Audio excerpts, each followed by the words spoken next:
queridos alunos, queridas alunas, espero que esteja tudo bem com vocês. Promare na área, bem-vindos a mais uma aula de Artes e Teatro.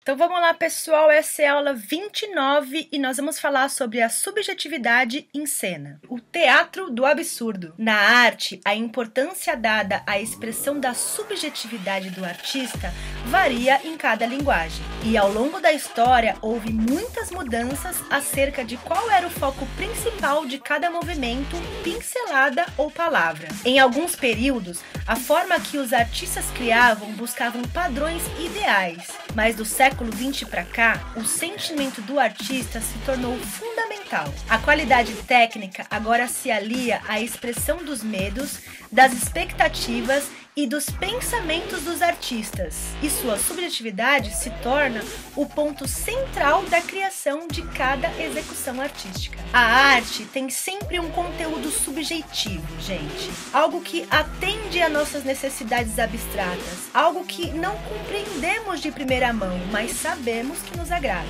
Então, dessa forma de fazer arte, uma obra, ao mesmo tempo que pode refletir os sentimentos mais íntimos do artista, também reflete a sua visão de mundo e suas impressões sobre o que o cerca. Tudo que acontece à volta de um artista acaba por influenciar a sua obra. Assim acontece na arte contemporânea. E muitas vezes os artistas se unem justamente por terem influências e interesses em comum, gerando movimentos artísticos com os mesmos questionamentos ou formas de expressão. Outras vezes, artistas que nem se conhecem, separados no tempo por anos, produzem obras que por acaso ou por refletir em contextos parecidos, acabam por possuir muitos pontos em comum. É o caso dos autores do chamado teatro do absurdo. Teatro do absurdo, gente, é uma expressão que surgiu no fim da década de 1950 para nomear as obras de alguns atores que produziam textos teatrais com algumas características em comum. Entre essas estava o fato de que as peças tratavam da individualidade como tema central, da subjetividade do ser humano, em conflito com o seu cotidiano e a sua própria existência. O resultado disso eram peças com uma linearidade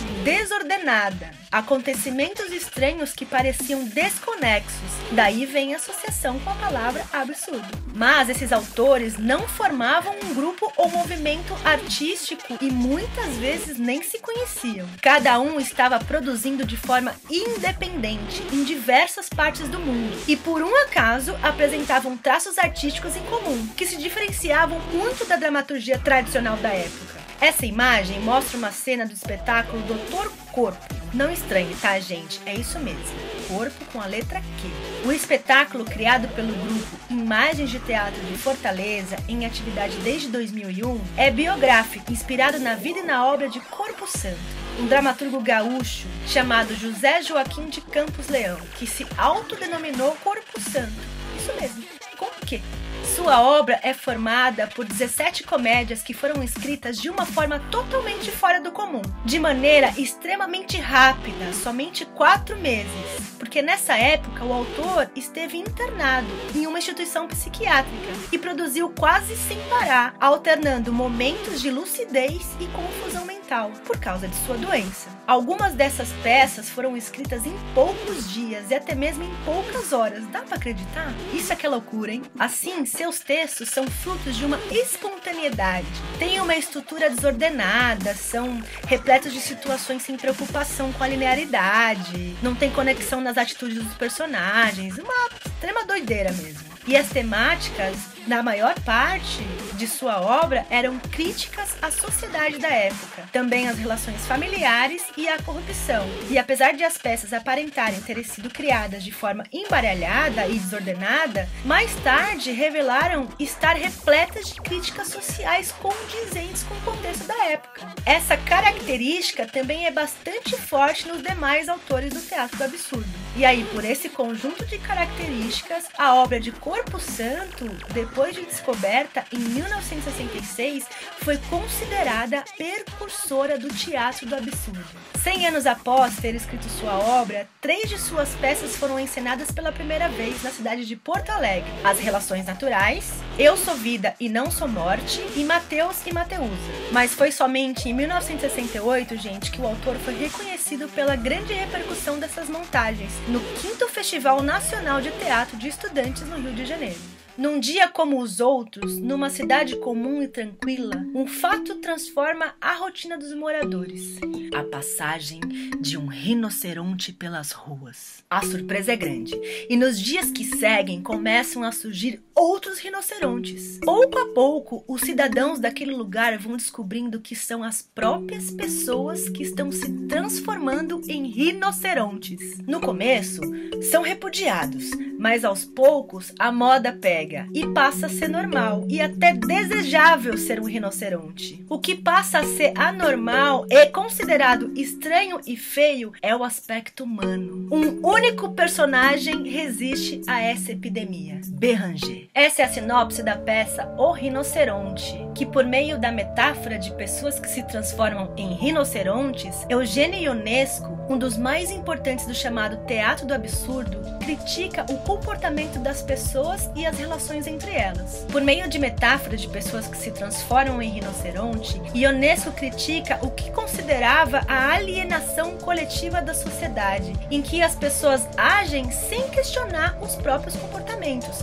deixando-se levar por opiniões ou imposições dos outros.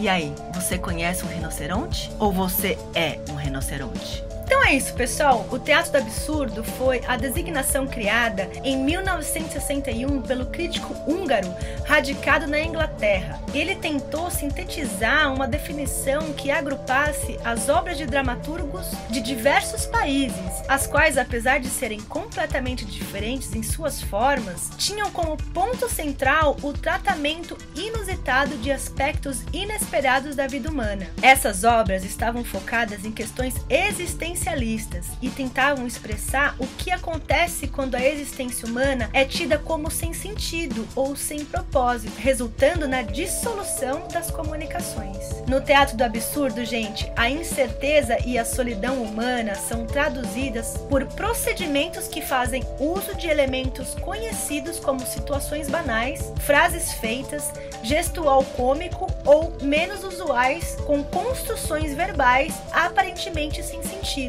Ações sem motivação aparente buscam criar outros universos estranhos, porém se assemelhando ao universo do cotidiano. O teatro do absurdo, gente, mostra que a arte, mesmo quando não intencional, é um veículo subjetivo, e é por ser subjetiva que é capaz de completar o ser humano de forma única. Podemos dizer até que mesmo a pessoa mais insensível pode ser passível de ser acometida por essa sensação, dependendo de um conjunto de fatores subjetivos que faz com que tanto o criador quanto o observador tenham visões diferentes, embora o objeto contemplado seja o mesmo e imutável. Então é isso aí, pessoal. Não esqueçam a atividade do maestro. Tenham uma boa semana, um beijo e até a semana que vem.